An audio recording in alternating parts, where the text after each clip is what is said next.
ಏನು ಚುನಾವಣೆ ಪೂರ್ವದಲ್ಲಿ ಭರವಸೆ ಕೊಟ್ಟಿದ್ರು ರೈತನ ಅಲ್ಲಿ ಇದು ಅಕ್ಕಿಗೂ ಸರಿಯಾಗಿ ಹಣ ಬರ್ತಾ ಇಲ್ಲ. ಇನ್ನೊಂದು ಕಡೆ ಈ ವಿದ್ಯುತ್ ಬಿಲ್ ಅಂತ ಹೇಳಿದರೆ ಯೂನಿಟ್ ನೋಡಿ ಜಾಸ್ತಿ ಮಾಡಿದ್ದಾರೆ.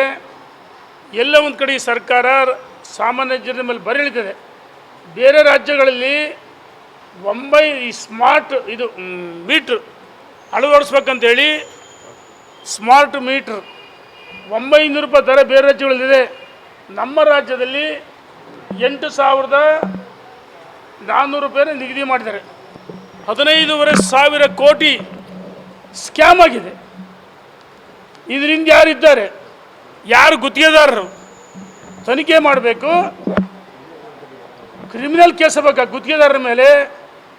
ಎಷ್ಟೇ ಪ್ರಭಾವಿಗಳಿದ್ರು ಅರೆ 900 ರೂಪಾಯಿ ಸಿಗೋ ಮೀಟ್ರನ್ನ ಇವರು 8 ಸೆಕೆಂಡ್ ಒಂದೇ ಒಂದು ಸೆಕೆಂಡ್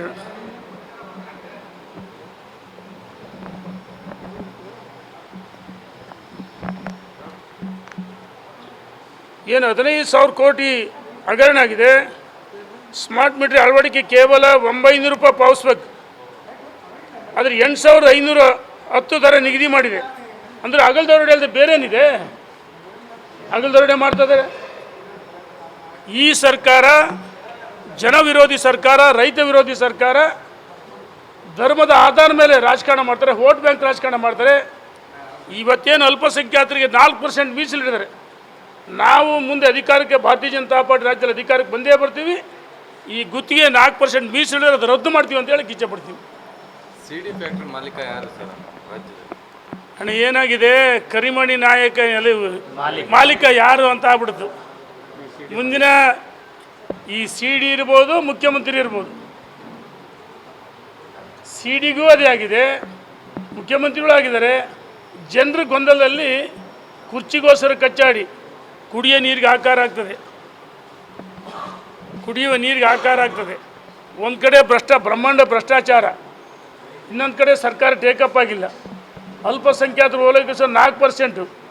ವಿದ್ಯುತ್ ಸ್ಕ್ಯಾಮ್ ಆಗಿದೆ. 15,500 ಕೋಟಿ ಹಗಲ್ದೊರಡೆ ಮಾಡ್ತದೆ. ಹಾಗಾಗಿ ಈ ಸರ್ಕಾರ ಜನ ವಿರೋಧಿ ಸರ್ಕಾರ, ರೈತ ವಿರೋಧಿ ಸರ್ಕಾರ, ಹಿಂದೂ ವಿರೋಧಿ ಸರ್ಕಾರ ಅಂತ ಹೇಳಕ್ಕೆ ಇಚ್ಛೆ ಪಡ್ತೀನಿ. ನನಗೇನಣ್ಣ ಗೊತ್ತು,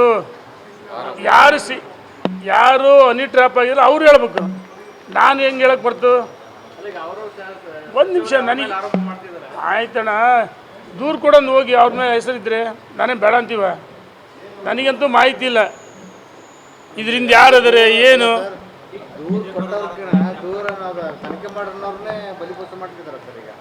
ನೋಡಿ, ಭಾರತೀಯ ಜನತಾ ಪಾರ್ಟಿ ಶಾಸಕರು ಒಬ್ಬ ಪ್ರಭಾವಿ ಸಚಿವರು ಈ ರೀತಿ ಎಷ್ಟೇ ಸಚಿವರು ಆಗಿದೆ ಅಂತ ಹೋರಾಟ ಮಾಡಿ ಎತ್ತಿ ಹಾಕ್ತಾರೆ.